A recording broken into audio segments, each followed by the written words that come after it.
Boa noite a todas e a todos. Eu estou só aqui fixando rapidamente o tema da nossa discussão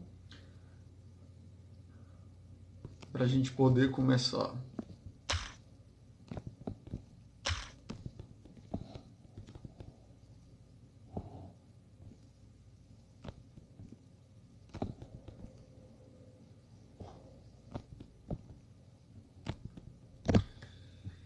Então, boa noite a todas e a todos que estão acompanhando, que deram play aí em mais uma transmissão dessa série de transmissões que o Sebrae Atende está realizando. E eu vou entrar agora, vou solicitar aqui a presença do nosso convidado. Eu me chamo Rodrigo Estrela e dou as boas-vindas a todo mundo que está participando e eu vou chamar para aqui com a gente. Só um segundinho, por gentileza. Boa noite, André. Tudo bem? Boa noite, Rodrigão. Tudo bem, cara? Tudo em paz. Então a gente já agradecia aqui a presença de todo mundo que está acompanhando mais essa transmissão do Sebrae Atende. E o tema de hoje é o antes e depois das empresas. E é até interessante a gente falar no antes e depois, se o durante é que realmente está Isso. pegando, né, André? Eu acho que aquela expressão trocar a roda com o carro andando nunca foi tão verdade, né, para os pequenos negócios hoje, não só do Brasil, mas no mundo inteiro, num cenário completamente atípico. E aí eu acho, inclusive, importante a gente deixar muito claro que toda essa conversa hoje é baseada num cenário que muda o tempo inteiro, constantemente, né, André? Nem o que a gente vai conversar hoje a gente consegue saber se é uma realidade daqui a uma semana. Então, é pensando. A gente já tem um tempinho aí, né, André? Já tem quase 2 meses que boa parte do país entrou em quarentena. Então, antes de você começar, André, a contar para a gente o que que acontece com esses pequenos negócios, né? O que eram os pequenos negócios, o que está acontecendo agora e para onde vai, o que que a gente já tem de observação para esses 2 primeiros meses, esses primeiros momentos que a gente já está observando dos pequenos negócios na quarentena. E, obviamente, por favor, se apresente para a gente. Beleza. Valeu, Rodrigão. Então, pessoal, boa noite. Eu trabalho com o Rodrigo aqui no Sebrae Nacional em Brasília. Estou atualmente aí, já tenho acho que mais ou menos 15 anos de estrada de Sebrae em várias áreas, atendimento setorial, políticas públicas, desenvolvimento local. E nos últimos anos aí, 4 anos mais ou menos, 5 anos, muito focado na agenda do digital, da transformação digital, mais recentemente aqui na modernização e no compliance do nosso Conselho Deliberativo. Então, Rodrigão, isso aí que você falou é isso mesmo, várias tendências sendo aceleradas, né? Várias mudanças que já estavam acontecendo, estão acontecendo de forma acelerada, na dor, né? Esse que é o grande problema, né? Mudar é bom, evoluir é bom, e o mundo inteiro evolui, todo mundo evolui em maior ou menor velocidade. A gente está passando por um conjunto muito grande de mudanças, e aí eu já faço um parêntese aqui, muita gente falando que mudanças absurdas e tal. Eu não considero que as mudanças são mudanças absurdas, disruptivas. Não tem nada disruptivo acontecendo, mas está acontecendo muita coisa ao mesmo tempo. Então, muita empresa, muitas pessoas, gestores, empreendedores estão se reposicionando em várias frentes ao mesmo tempo. Aí o bicho pega. Então, são vários olhares que ele está tendo agora que mudar, vários processos, várias dores acontecendo. E aí sim a gente tem uma coisa que é mais drástica. Então, também fazer esse disclaimer aqui, que assim, muita gente tem falado também das oportunidades que a crise traz e tal, mas, cara, é crise, né? É dor, é gente morrendo, muita gente perdendo emprego. Então, eu gosto muito de tomar cuidado para a gente não romantizar esse momento, para quem está passando por tanto problema, não acabar se sentindo, sabe, incompetente, incapaz de se reposicionar, porque tem muita coisa que é mais simples, tem muita coisa que exige um pouco mais de dedicação e de entendimento que demora um pouco mais de tempo e as pessoas podem sofrer um pouco mais. Aí já fica Até aqui o porque, convite para né, procurar o André, Sebrae, né? desculpa te interromper, quando a gente, dentro do próprio Sebrae, quando a gente fala em mudanças, a gente fala de um processo de mudança, né? Isso aí, É você pensado isso em etapas. E agora a isso aí. gente realmente, de fato, tem percebido, é claro que tudo isso que está acontecendo não é urgente, né? Não está deixando esse espaço para a empresária, para o empresário se estruturar para poder colocar na prática essa mudança que você está falando. É uma questão de sobrevivência. Por isso é tão difícil Exatamente. romantizar, né? Exatamente. Então, é, tem que fazer muito teste, o pessoal está testando muita coisa, arriscando muita coisa, isso é legal, isso é legal. Só que com prazo muito curto e numa situação de bastante tensão, né? Então, eu dividi aqui o nosso papo para a gente falar em dois grandes campos e fazer uma reflexão final. A gente tem pessoas e produtividade e a gente tem o mercado, né? O mercado e os canais de, de relacionamento, não só de comercialização, de prestação de serviço, de relacionamento. Então, cara, acho que o primeiro grande bloco de mudanças que estão acontecendo, que estão sendo aceleradas, tá aí na parte das pessoas, né? Da produtividade, eu acho, aqui o que a gente está fazendo aqui agora. A gente vive um verdadeiro apocalipse de lives. Né? Toda hora, milhares. 8 horas da noite é um congestionamento danado, 7, 8, 11 da manhã, congestionamento. Você Isso, abre a geladeira, tem uma live dentro da geladeira. exatamente. Isso é muito bom, isso é informação fluindo, a gente se dedicando. Um exemplo do próprio Sebrae, cara, os atendimentos nossos aumentaram acho que mais de 50% quando a gente passa para o home office e dá essa reforçada no digital. Então, atendimentos consistentes, muita gente dedicada. Então, está fluindo muito mais coisa hoje de longe para muita gente. Muita gente se encontrou no home office, se encontrou no trabalho à distância e está produzindo mais, está sendo mais produtivo. Então, essa eu acho que é uma primeira.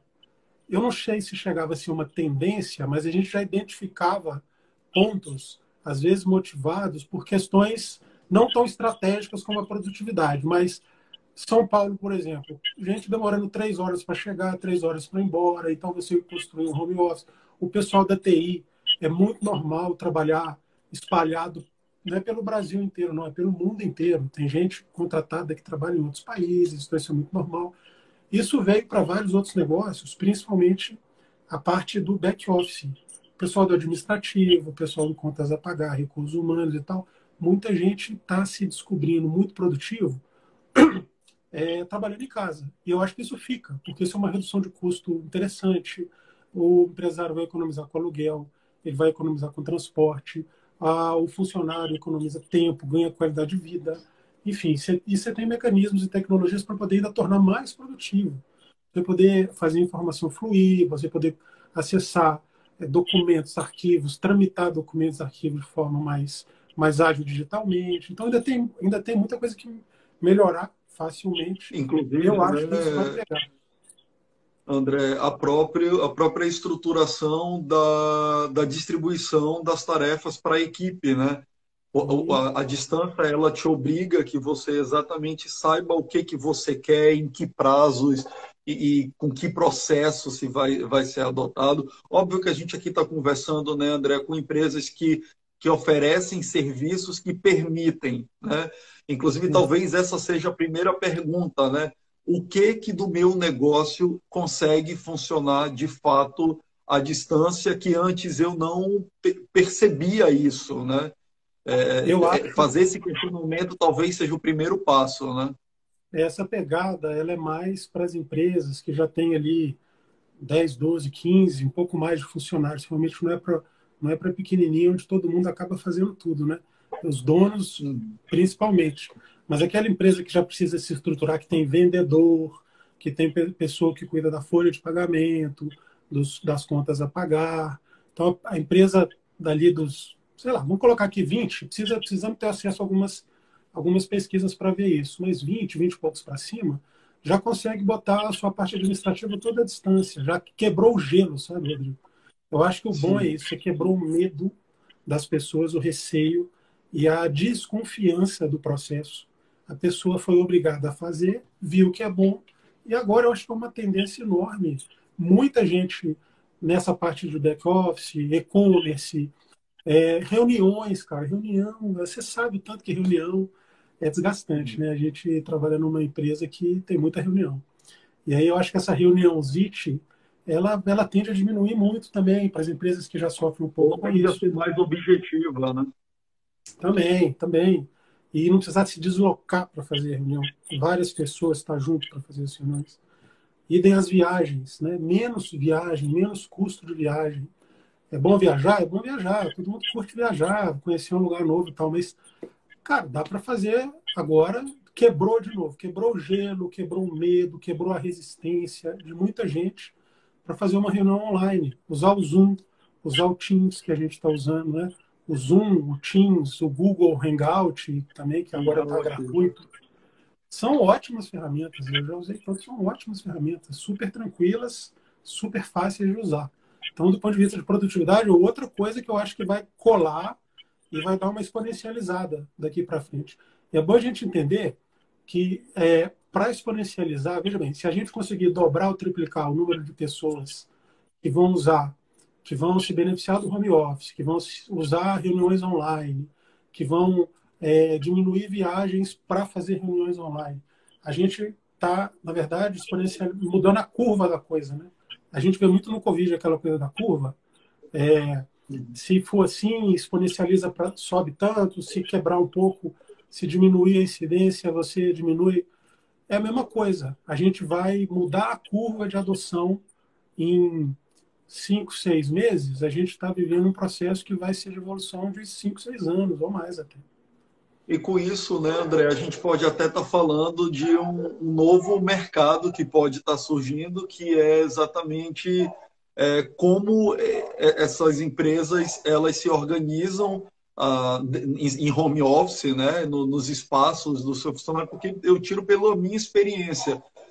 A minha casa não está preparada, né, para um home office. Eu sei que eu tenho que fazer uma série de adaptações e hoje eu olho para o mercado e eu não sei quem é que pode me ajudar a melhor me estruturar para isso, né? Exato. É a coisa da gente fazer no susto, né? Da gente fazer na correria. Acabou que todo mundo entrou um pouco nisso aí. Isso que eu estou falando também. Tem ajustes finos, mais ou menos finos aí, tecnologias que você pode usar, estrutura, rotinas e processos que você pode ainda adotar, que vão melhorar muito mais isso. Então, eu acho que é irreversível. Do ponto de vista de pessoas, a gente A vai. gente está É, falando, a gente pode sim, dizer então que as empresas estão experimentando um processo de inovação? com certeza, com base na dor. Isso é um ponto legal. A gente desmistificar a inovação, né? Como eu falei no início, não tem nada, eu não consigo lembrar de nada super revolucionário que está acontecendo. Não sei se você consegue, se você teve algum contato com isso. Mas melhorar, que seja 1% por dia, Rodrigo, já é um puta processo de inovação. Você fazer diferente, você testar, você arriscar, você resolver problemas, pequenos que sejam, mas com uma constância, você está numa esteira de inovação fantástica para sua empresa e para sua vida Uhum. como empreendedor. Agora, aquilo também, né? Está acontecendo muita coisa ao mesmo tempo. Pessoas, relacionamento com fornecedor, funcionário, relacionamento com fornecedor, relacionamento com o consumidor, relacionamento com o governo, busca de ajuda, onde é que eu acho, faço treinamento, vou para a rede social. É muita mudança ao mesmo tempo na cabeça desse empreendedor que está com a água batendo aqui no pescoço, né? Então, esse que é o problema. Mas, realmente, tudo está acontecendo hoje pode ser considerado que, se a pessoa está chegando do outro lado, resolvendo um problema para si ou para o seu consumidor, para o seu cliente, ela está inovando. Agora, tem gente que não consegue resolver e fecha, né? E falha nesse processo, ou não tem as devidas condições e fecha, e é um problema. Mas eu considero que tudo que se faça para resolver seus problemas do cliente, uma inovação legal. E o desafio é todo mundo poder transformar isso num comportamento. É ver o lado positivo disso, de você enxergar o comportamento, o relacionamento com o seu cliente, o relacionamento com os seus funcionários, os processos da sua empresa, seus processos de venda, o uso de tecnologia, o uso de aplicativo, entrar em plataformas, explorar as redes sociais de uma forma inteligente. Ele vê que isso tudo aí são processos da vida inteira. Não é um momento agora, depois que passar, acabou. E tem que tentar levar isso o máximo possível. Entendi. E falando, já que você está trazendo a organização desse bloco para falar sobre pessoas, a gente também pode estar falando de uma nova forma de se fazer gestão de pessoas? Eu acho que sim, porque, veja bem, você tem. Vamos pegar um caso mais, que eu acho que é mais legal. Essa correria toda, esse susto todo que todo mundo está tomando. Cara, quantas e quantas boas ideias não surgiram do time? Se você tem uma ascendência junto ao time, dá condições do time, do seu time conversar com você, coloca todo mundo a par do problema, quantos e quantos talentos nos surgiram agora com base aí, né, nesse cenário? Ideias, resolução de problemas, liderança, a coisa da empatia, a pessoa resolver um problema que é da empresa, tem empresa como sua nesse momento, aquele olhar de dono da empresa. Então isso é muito legal, muitos talentos devem estar sendo descobertos agora e tomara que eles vão para frente, tomara que eles sejam valorizados nas empresas. Do ponto de vista mais de operação, a gente está aqui usando o Instagram, a gente falou do Zoom, a gente falou do Teams, do Google Hangouts, então a gente tem aqueles aplicativos de gestão de processos e projetos, iniciativas, né? Trello, a gente tem Kanbanzinhos online, a gente tem alguns métodos ágeis já bem digitalizados. Isso tudo influencia na gestão também, do relacionamento com os funcionários. Eu gosto de falar mais gestão do relacionamento, sabe? Porque aí você está trazendo um pouco mais da empatia, do entendimento do que está acontecendo, tanto na vida do funcionário quanto na vida do empreendimento. E, por último, nos processos seletivos também, eles vão beber dessa fonte. Processo seletivo online. Você abre, a gente passa a poder concorrer para vagas interessantes no Brasil inteiro. Se isso está mais, isso já acontece em alguma medida, mais um ponto que está sendo acelerado bastante. Eu acho que vai pegar com muita empresa de recrutamento. Você fazer as primeiras etapas dos processos de seleção totalmente online, por documentação, por vídeo, só lá no E para final, as se próprias for empresas também necessário. buscarem, né, André? Não só a gente, assim, as próprias empresas pensarem hoje que existe essa possibilidade para trazer talentos para dentro Exato. delas, fazer esse recrutamento online, né? Exato. E eu acho que é uma coisa que vai acontecer, eu acho que ninguém explora isso ainda direito. Da mesma maneira que a gente faz marketing digital georreferenciado, eu posso setar ali no Facebook, no Instagram, no próprio Google, 1 quilômetro, 2 quilômetros, 5 quilômetros dentro das cidades, como cidade média ou pequena, e eu divulgo o meu produto. Eu posso divulgar um processo seletivo se eu quero alguém que more perto do serviço, se eu quero alguém que eu já entre na rede social da pessoa e veja como é que é a vida dela, sem ter que chamar para poder gastar toda aquela etapa de currículo, análise, tal, para chegar lá e ver que a pessoa é um pouco desajustada para a cultura da empresa ou para o que eu quero como funcionário. Eu vou fazer processo seletivo por redes sociais, fazendo a mesma campanha do marketing digital, totalmente referenciado para perto, para a cidade, no máximo, né? E, ao mesmo tempo, quem tiver uma proposta mais atraente de trabalho, faz para o Brasil inteiro, faz para o mundo inteiro. E sem precisar da intermediação da empresa de recrutamento, no caso, né? Então, vai ser para todas as pontas. E, da mesma maneira, as pessoas também vão ter os seus. Isso que a gente está fazendo aqui desinibe muito mais gente. Pessoa, eu não sei se você passou por isso, mas meter a cara num vídeo e fazer uma apresentação, fazer uma live, gravar alguma coisa, fazer uma palestra, puta, tem muita gente que dá uma travada e demora um tempinho para poder ter uma familiaridade. Você vai poder fazer isso também a seu favor aí nos processos seletivos, com essa competência que você acaba adquirindo na marra, né? E, André, eu acho que um tema que não tem como a gente fugir, que de fato já fazia parte, né, da nossa, vamos dizer assim, do nosso universo do processo de aprendizagem, mas agora é mais uma mudança estrutural e que provavelmente vai consolidar, né, que é a questão da educação online. Né? Sim. Educação online, a gente já fala aqui no Brasil há quase 20 anos, né, de educação online, mas ela sempre esteve no mercado como uma alternativa, né? Uma alternativa que nem sempre era uma alternativa, inclusive secundária, né? E eu trabalho já com educação à distância há mais de 10 anos e eu percebo que o que aconteceu nesses 2 meses na educação à distância não acontecia exatamente aos últimos 10 anos, né, da educação à Valeu distância. E o 10 que, anos, né? que valeu exatamente? É o 50 em 5, né? Isso. Parafraseando a JK. Então, o que você percebe na educação à distância e a influência, por exemplo, quando a gente fala dela para os pequenos negócios, para esse momento? Então, nós temos uma parte aí do EAD, eu acho que é mais tradicional. A gente já tem muito curso de nível superior já sedimentado no EAD, né? As escolas entraram agora, eu estou vendo aqui em casa, 2 filhos fazendo ensino fundamental online, usando a plataforma Teams, usando outras ferramentas, mas eu ainda vejo que as escolas também foram tomadas pelo susto, né? Tem professor usando Paint ainda, Rodrigo, para fazer lá umas anotações na tela. Então tem que dar uma melhoradinha, mas já quebrou um gelo que até outro dia não existia a possibilidade de você ter ensino médio e ensino fundamental online, né? Era meio utópico, eu acho. Então, muita gente vendo que o nível de aprendizado também é compatível, o nível de educação é compatível. Isso aí, eu acho que o caminho está aberto, foi aberto pela crise. Agora eu vou te falar o que eu acho que exponencializou de verdade, cara. É o que eu chamo, que eu acho que é o microlearning.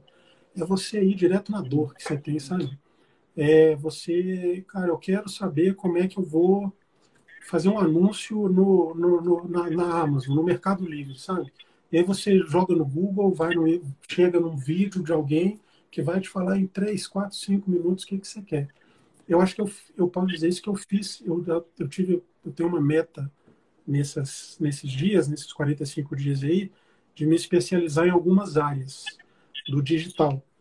E aí eu caí para dentro de influenciadores, redes sociais, gente entregando conteúdo maravilhoso sem cobrar nada, gente dando aquele give back ali para o nicho dele, para a comunidade dele, gente que já performou, gente que já é uma referência.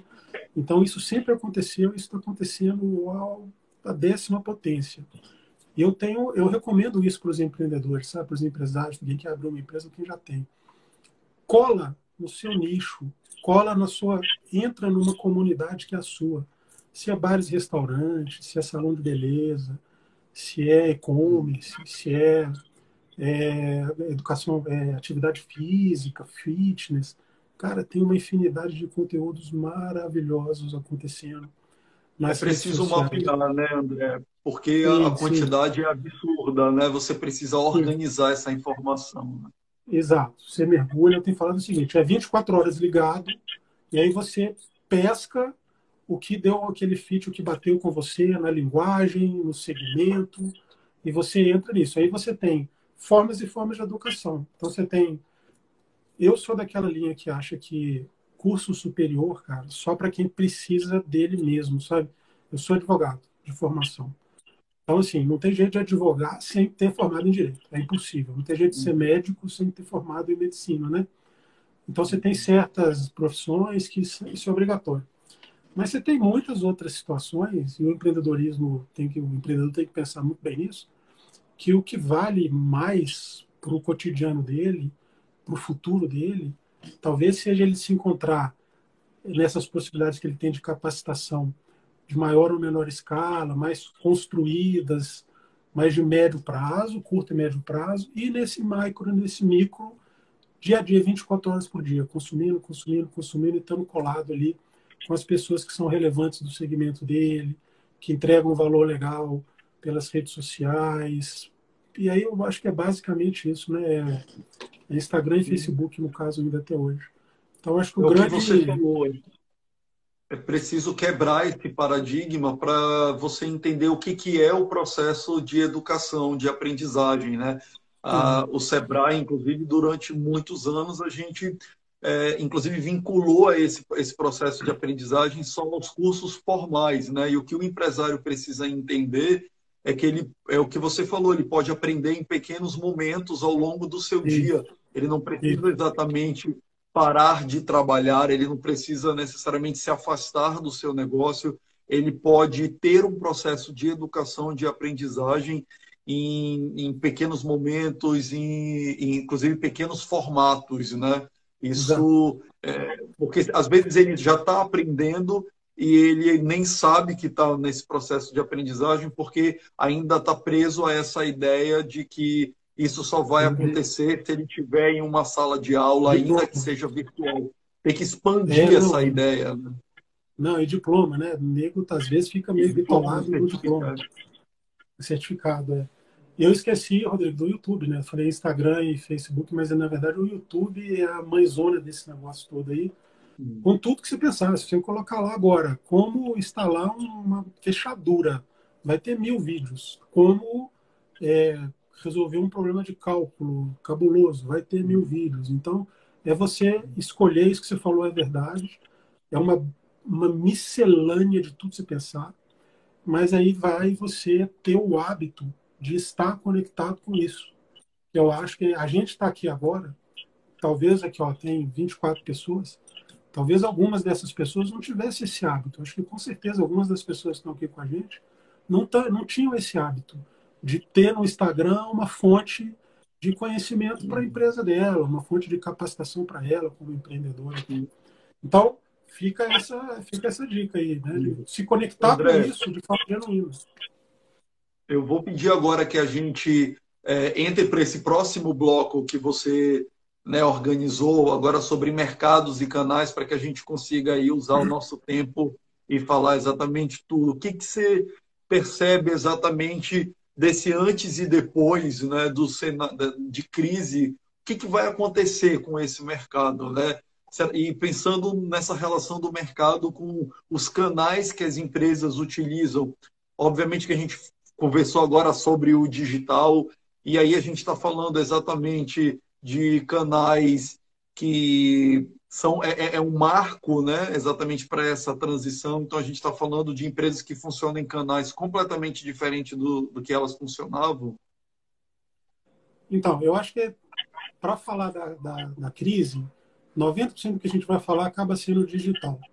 Eu acho que tem um peso grande aí o atitudinal empreendedor, que é você arriscar, inovar, nem que seja um pouquinho por dia, é você fazer coisas diferentes, é você se encontrar em relação a algum problema, resolver problemas dos outros.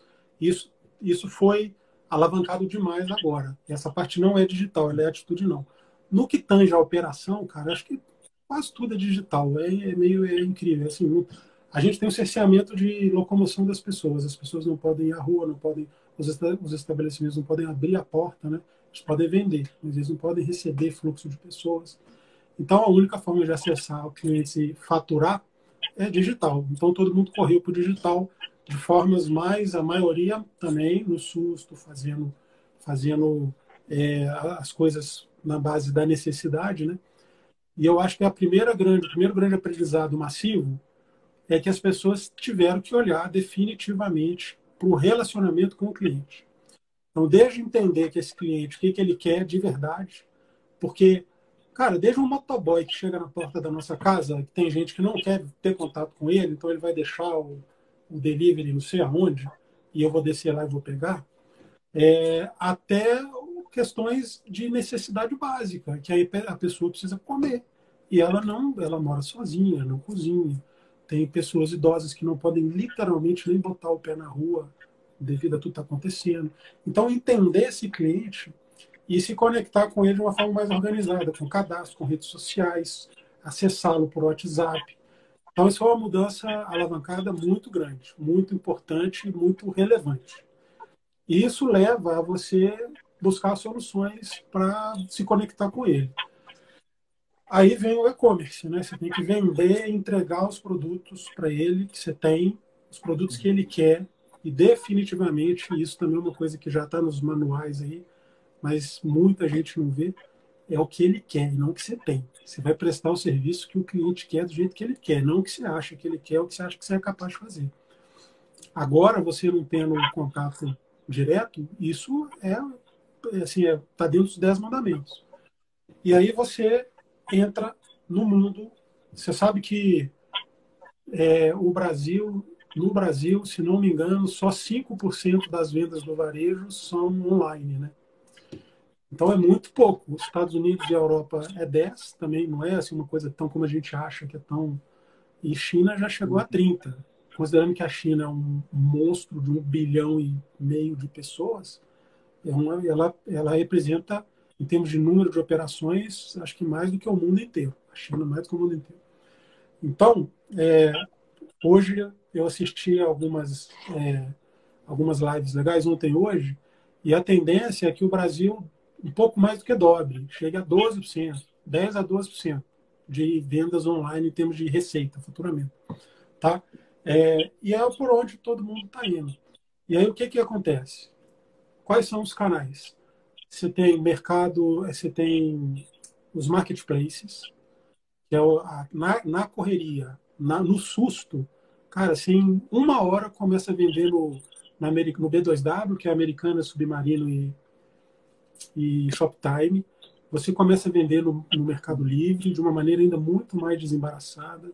Aí você tem Amazon, o Sebrae, inclusive, está fazendo a semana do Marketplace essa semana, né? O Sebrae Nacional nas redes sociais. Você tem Amazon, aí você tem marketplaces nichados, madeira para móveis, Elo7 para artesanato. Você tem o Get Ninja para serviços, obra, consultorias, beleza. Você tem o Singu, que é uma empresa que é um tipo um Uber de salão de beleza, de profissionais da beleza estética. Então você tem uma série de marketplaces para você se posicionar rapidamente, em um segundo. Só que tem uma arte aí, né? Você tem estratégia, você tem que aprender algumas coisas para você poder realmente vender, fazer o seu produto aparecer e tal. Então, mas de qualquer maneira, esse é o primeirão. Outro que está do lado ali é o WhatsApp. Todo mundo já usa o WhatsApp. Isso aí né? Já pessoas mais velhas, talvez seja a tecnologia hoje mais universal. Acho que é mais universal do que redes sociais, é o WhatsApp. Eu vejo gente de capacidade institucional, né, de educação muito básica, criança de 3 anos, 4 anos, idosos de 90 anos usando o WhatsApp. Ele perpassou todo mundo aí. Então, hoje, o WhatsApp, como um canal de relacionamento também e vendas, cara, fantástico. Eu quero ver os números. Ninguém tem esses números de quantos WhatsApp Business existem, quantas empresas a mais estão usando o WhatsApp. Ainda não saiu nenhuma pesquisa, pelo menos que eu conheça. Mas eu considero um canal fantástico para você, vamos dizer assim, desfiar um pouco mais o relacionamento com o seu cliente. Você já sabe o nome dele, você já conversa com ele um a um, você já manda promoção customizada para ele de uma maneira em que você foge das taxas do marketplace, foge da taxa do iFood, no caso de alimentação, iFood, Rappi e Uber Eats, são taxas altas, né? Marketplace vai de 11% a 20%, 25%. E os de comida, 25%, quando você adota também o serviço do motoboy, né? Uma taxa alta. Mas a prestação de serviço deles é interessante, é bem relevante. Eles te dão bastante condição de venda. Mas, de qualquer maneira, tem Agora, técnica para você sair disso. Para você se melhorar, você usa isso como gatilho, cara. O marketplace, o WhatsApp, você usa como gatilho. E no processo de relacionamento, você cria o relacionamento direto com com o cliente. E aí você passa a vender direto, promoção direto para ele, foge dessas taxas maiores, gera preços melhores. Então, eu diria que os dois principais canais hoje, só para a gente fechar esse bloquinho, marketplaces e o WhatsApp, para você vender e relacionar.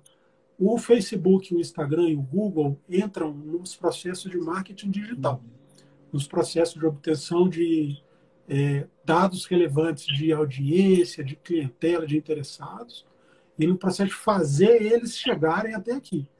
Você não vende dentro do Facebook, dentro do Instagram e pelo Google, mas você traz as empresas para você vender no Mercado Livre, para você vender via WhatsApp, usando um link de cartão de crédito, e também um site próprio, que é um segundo momento para as empresas que já estão um pouco melhor estruturadas nesse processo.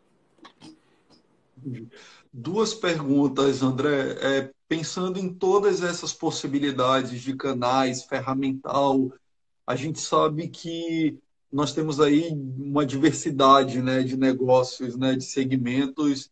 Alguma sugestão de como identificar no meio desse mar, desse oceano de possibilidades de atuação digital, de plataformas, né, de relacionamento, de plataformas de venda?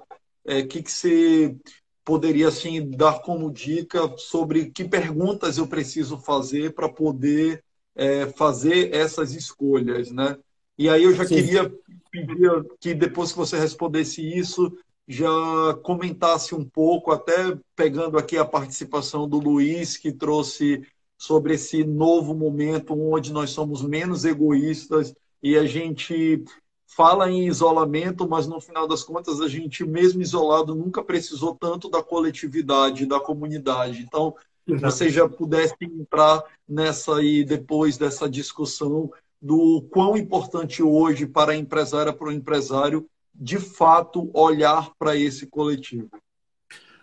Então, cara, o que, que o empresário precisa se perguntar? Primeiro, vou falar assim, vou linkar nosso papo de agora com a primeira parte.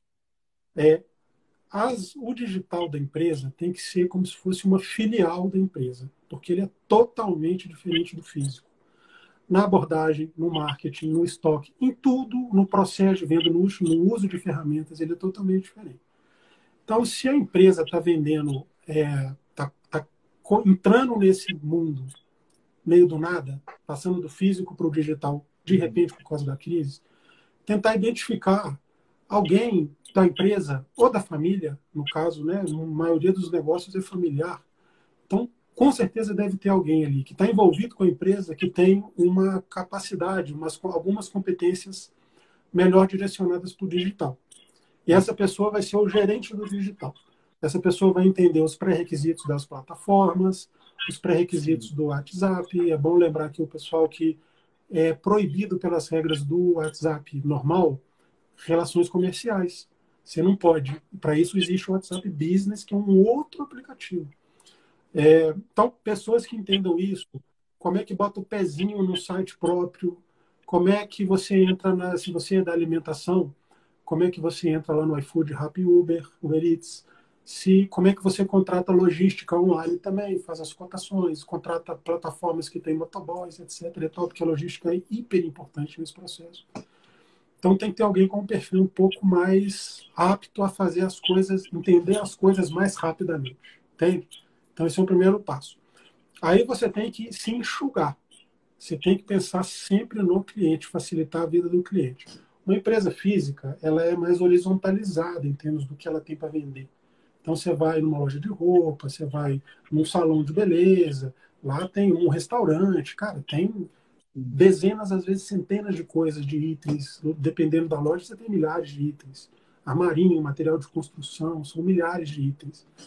Você tem que enxugar isso, procurar sua curva. Seu Pareto, quais são os 20% do seu portfólio que respondem pela maior parte, 70%, 80%? Isso é o que você vai jogar para o digital nesse primeiro momento. E aí você vai trabalhar com seus produtos principais que têm mais saída. Não adianta também você ter, por exemplo, um restaurante, tem um prato super bacana, sofisticado, custa lá R$ 200, sai muito no físico. Mas se você botar ele num negócio de alumínio, numa caixa de papelão, vai ter o mesmo apelo, vai chegar do mesmo jeito, ou você vai acabar estressando o seu cliente que já te conhece e com um prato tudo mexido e meio diferente. Então você tem que entender a possibilidade que você tem de transportar esse serviço, transportar esse produto para o digital também. Como é que ele vai chegar na mão do seu cliente?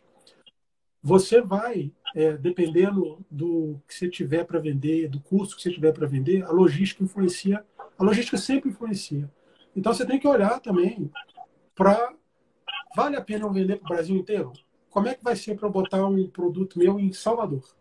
Vai custar quanto? O produto custa R$ 50. O frete vai ser 40. Vale a pena? Tem saída? Vai demorar quanto tempo? Vai demorar quanto tempo para chegar em Manaus? Então, assim, você tem que avaliar se o seu raio de venda vai ser o Brasil inteiro, vai ser sua cidade, vai ser seu estado, vai ser sua região. Então, tem algumas análises aí do ponto de vista do cliente, do que ele vai esperar de você em termos de demora, qualidade, custo. Você tem que fazer essa análise. Não é nada muito complexo isso. E aí você enxuga seu portfólio e passa a investir nele. E aí depois você tem que, aí essa pessoa mais integrada com o digital vai começar, como gerente do digital, começa a fazer o relacionamento no digital, o marketing no digital, os follow-ups no digital, o funil no digital, as prospecções. Então, eu acho que essa é uma organização mínima que é o mínimo que se tem que fazer. Aí você avalia marketplace, Mercado Livre, cobra, ou a Amazon cobra por nicho de produto. Mas, em compensação, ela não te ajuda em quase nada no processo de logística, nem etiqueta limite. Mercado Livre, cara, ele tem todo o processo por trás da venda azeitado para você. Cobrança, etiqueta, até o estoque. No momento futuro, você pode jogar o seu estoque para dentro do Mercado Livre, quando você estiver um pouco mais amadurecido, um pouco mais azeitado com esse processo. Então, tem que ter uma André, pessoa que fica ligada nisso. a gente está caminhando já para o final, tá? A gente tem mais alguns minutinhos, então se você pudesse fazer aquele comentário da questão da importância, né, do coletivo nesse momento e já deixar sua mensagem aí final Eu para a falo, gente encerrar aqui a nossa tá. programação.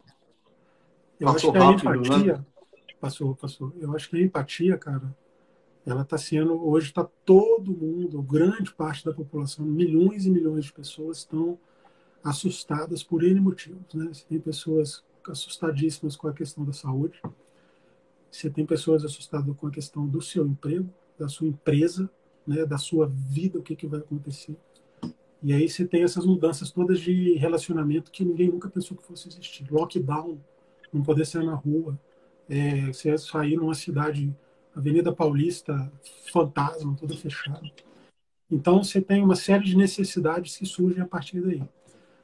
Eu acho que os empreendedores, as empresas, as pessoas que estão entrando nesse processo de entender esse cliente, chegar junto dele, tem que se colocar no lugar dele para poder resolver os problemas dele, ajudá-lo a ter um conforto maior, seja por uma comida, uma mensagem, um produto que está sendo mostrado para ele que vai resolver um problema. No caso, serviços, né, Rodrigo? Tem muitos serviços. Eu acho que serviços são, tirando já os digitais, o brasileiro usa muito poucos serviços online, do ponto de vista de um médico, um psicólogo, um advogado, enfim. E aí eu tenho visto esses profissionais doando tempo para poder conversar com pessoas, para poder agregar algum valor com esse ponto de vista de comunidade, empatia e tal. E as empresas, mais do que nunca, o seu processo de comunicação, vamos dizer assim, está mais galgado em construir suas comunidades. A empresa se posicionar para um conjunto de pessoas como um membro dessa comunidade que gera algum valor, que gera alguma conveniência, que gera algum tipo de conexão que é mais do que o produto que ela vende, mais do que o serviço que ela presta. Então, isso também é uma das coisas que se alavancou. Inclusive porque muitas empresas também, elas meio que abrem o coração. A pessoa está ali fazendo sua promoção do voucher, fazendo sua promoção do leve um, pague dois, fazendo sua promoção do compre do bairro, compre do pequeno, com base nisso, nesse processo de empatia, né? Então, de colaboração, de comunidade, de contribuição mútua. Então, eu acho que isso aflorou muito e eu acho que é mais uma das coisas que vai dar uma alavancada por conta da crise. As empresas, no processo de construção de relacionamento, vão estar mais humanas e mais ligadas no que as pessoas querem, precisam, no momento das pessoas. Isso é uma coisa que já é muito falada quando a gente fala de startup, de negócios digitais aí e tal. Eles sempre nascem de um problema, eles sempre trabalham na construção de geração de valor. Para os negócios mais tradicionais, e isso ainda estava meio que engatinhando. Mas eu mesmo eu tenho visto bastante esse tipo de approach, esse tipo de forma de contato, esses labels promocionais assim que passam uma mensagem muito nesse sentido. E aí eu como CPF, não como Sebrae, mas com as pessoas com quem eu tenho contato, eu vejo que pega, eu vejo que gera uma sintonia muito legal e tem gerado uma reciprocidade. Então, empresa, consumidor, no fundo, todo mundo é gente, né? Estou falando de Com pessoas certeza. que estão todos com problemas, cara. Todo mundo está com problema, está apreensivo, e isso está aparecendo razoavelmente bem, eu acho. Deu uma alavancada nisso aí, com esses problemas pelos quais a gente está passando. André, muitíssimo obrigado pela sua participação. Queria também deixar aqui registrado o agradecimento ao Sebrae Bahia pelo convite e certamente deixar até uma informação aqui que esse vídeo ele fica disponível no Stories durante 24 horas e depois você consegue acessá-lo no IGTV. Né? No próprio Instagram do Sebrae Atende, você pode verificar a programação da semana, né, de outras lives que vão acontecer aqui também nesse canal. Muito obrigado, André. Valeu, Rodrigo. Obrigado, cara. Um abraço a todo mundo aí. Obrigado pelo convite, os colegas do Sebrae aí. Rosângela, que fez a ponte aí. Um abração para todo mundo. Até logo, gente. Tchau, tchau.